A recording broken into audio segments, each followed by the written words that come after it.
ఈరోజు మన సామాజిక విప్లవకారుడు జ్యోతిరావు పూలే సతీమణి ఈ దేశంలోనే మొట్టమొదటి మహిళా ఉపాధ్యాయులుగా కీర్తి గడించిన శ్రీమతి సావిత్రిబాయి పూలే 193వ జయంతి. ఈ జయంతిని పురస్కరించుకుని రాజమండ్రి వైఎస్ఆర్సీపీ సిటీ ఆఫీసులో శ్రీమతి సావిత్రిబాయి పూలేకి మన ఘన నివాళులను అర్పిస్తూ, మరి ఎందుకు సావిత్రిబాయి పూలే మొట్టమొదటి మహిళా ఉపాధ్యాయులు అయిందంటే, ఆనాడు 1940-45 ప్రాంతాల్లో, 1845-46 ప్రాంతాల్లో దేశ స్వతంత్రం గురించి ఇంకా అప్పటికి ఒక మార్గం సులభం కాలేదు. అప్పట్లో జ్యోతిరావు పూలే నిమ్న వర్గాల్ని, బడుగు బలహీన వర్గాల్ని ఎంతో దారుణంగా ప్రవర్తిస్తున్న ఆ ఆభిజాత్య కులాలని ఎదిరించి ఆనాటి పిల్లలందరికీ కూడా, బడుగు బలహీన వర్గాల పిల్లలకి చదువు నేర్పించే ఉద్దేశంతో ఆయన పాఠశాలను ఎన్నో స్థాపించడం కూడా జరిగింది. కానీ మహిళలకి కూడా ఒక ఉపాధ్యాయురాలు కావాలని చెప్పి తన భార్య అయిన సావిత్రిని ఆయన ఉపాధ్యాయులుగా తీర్చిదిద్ది ఆనాడు అందరికీ కూడా, బాలికలకు కూడా విద్యని అభ్యసించేటట్టు చేశారు. ఆనాడు ఆభిజాత్య కులాలు ఈ బడుగు బలహీన వర్గాలతో పాటు వాళ్ళలో ఉన్న స్త్రీలను కూడా చదువుకి అనర్హులు అని చెప్పి మనువాద సిద్ధాంతాన్ని వాళ్ళు ఆనాడు ప్రకటించి వాళ్ళ కుల బాలికలను కూడా చదువుకు దూరం చేశారు. అప్పుడు సావిత్రిబాయి పూలే వాళ్ళందరికీ కూడా చదువు చెప్పి, ఆనాడు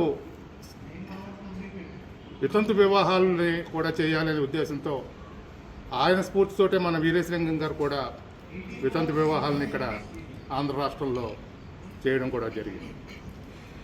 అటువంటి జ్యోతిరావు పూలే సతీమణి అయిన సావిత్రిబాయి పూలే ఆనాడు ఈ వితంతువులకి గర్భాలు ధరిస్తున్నప్పుడు భ్రూణ హత్యలు చేసేవారు, అబార్షన్స్. అలాంటి పరిస్థితుల్లో వాళ్ళందరినీ కూడా చేరదీసి వాళ్ళ పిల్లల్ని అనాథలుగా కాకుండా వీరు అనాథ ఆశ్రమాలని ఎన్నో స్థాపించి, ఒక అనాథ బిడ్డని యశ్వంతరావు అనే ఒక పిల్లవాడిని వీళ్ళు పెంచుకుని, వీళ్ళకి మరలా పిల్లలు పుట్టకుండా తగిన జాగ్రత్తలు తీసుకుని ఆనాడు జ్యోతిరావు పూలే సావిత్రిబాయి పూలే ఎంతో కృషి చేసి ఆ యశ్వంతరావుని ఎంతో పైకి తీసుకురావడం కూడా జరిగింది. ఆనాడు మహారాష్ట్రలో ప్లేగు వ్యాధి చాలా విజృంభణ, పూణే నగరంలో అయితే ప్లేగు వ్యాధితో కొన్ని వేల మంది, లక్షల మంది చనిపోయారు. ఆ ప్లేగు వ్యాధి పేషెంట్లని రక్షించే క్రమంలో సావిత్రిబాయి పూలే కూడా అతి మధ్య వయసులోనే ఆవిడ కూడా మరణించడం కూడా జరిగింది. కానీ ఆవిడ చేసిన కృషిని మనం నిరంతరం కూడా స్మరించుకుంటూ, ముఖ్యంగా మహిళలు ఆవిడని ఆదర్శంగా తీసుకోవాలి. అలాగే ఈనాడు రాష్ట్ర ప్రభుత్వం కూడా ఈ సావిత్రిబాయి పూలే జయంతిని మహిళా ఉపాధ్యాయుల దినోత్సవంగా కూడా ప్రకటించడం కూడా చాలా సంతోషం.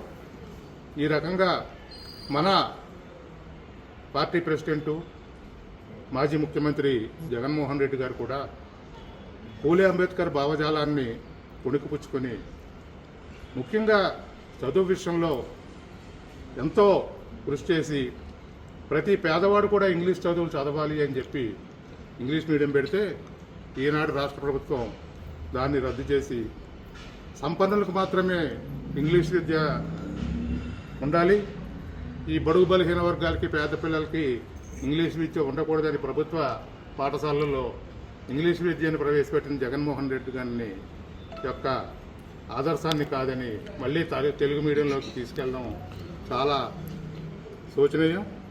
అట్లాగే మనకి ఈ పిల్లలు చదువుకునేదానికి ఎంతో మన పథకం అమ్మఒడి పథకాన్ని ఆయన ప్రకటించినప్పటికీ జగన్మోహన్ రెడ్డి గారు దానికి తల్లికి వందనం అనే పేరుతోటి మార్చి ఇస్తామని చెప్పి ఈనాడు ఆ తల్లికి వందనాన్ని కూడా ఈ సంవత్సరం నుంచి ఇంకో సంవత్సరానికి ఇంకో సంవత్సరం నుంచి ఇంకో సంవత్సరానికి మార్చే ప్రక్రియ కొనసాగుతుంది. కాబట్టి రాష్ట్ర ప్రభుత్వం వారు చేసిన వాగ్దానాలన్నీ కూడా అమలు జరపాలి అని చెప్పి ఈ సావిత్రిబాయి పూలే జయంతి నాడు మనం రాష్ట్ర ప్రభుత్వానికి చెప్తాం.